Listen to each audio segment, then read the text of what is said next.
Let's talk about paradigms and being stuck in a paradigm bubble. So many times people are so cemented in their thought processes and they're conditioned based on what the school system has taught them.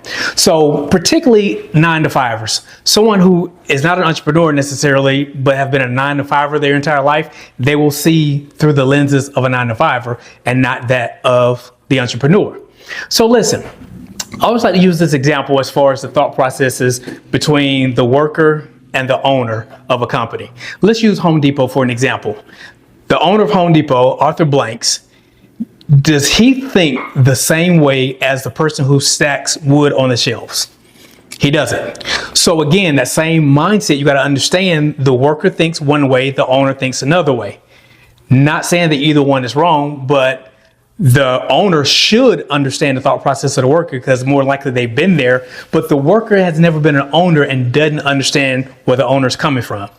So we're talking about being stuck in a paradigm bubble. So many times people, they get an ideology and they just run with it their whole life. Listen, how many times our parents told us to turn off the TV because it's lightning outside, you may get electrocuted. Listen, y'all know good and well you're not gonna get electrocuted through no damn phone during a thunderstorm. Think about all the things we learned as kids that we just stuck with for our whole lifetime and never even questioned it. So I was watching this TV show. It's called Doc. I'm not promoting the show, but it is a great show. I think it was on Netflix or something like that. But in the movie, it's a series actually, but in there was a guy.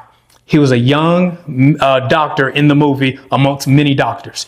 There was an incident where there was a train derailment, like 43 people injured, multiple people died. But the director of the hospital immediately looked at him because he took command as the young medic doctor who happened to be a military medic, a combat medic. So even in the real world, in the midst of chaos, in the professional, I went to college to become a doctor. Not saying that the military person didn't either, but the military person, they learn from day one how to doctor. You guys hear me talk about our son, DJ. DJ is a medic in the United States Air Force.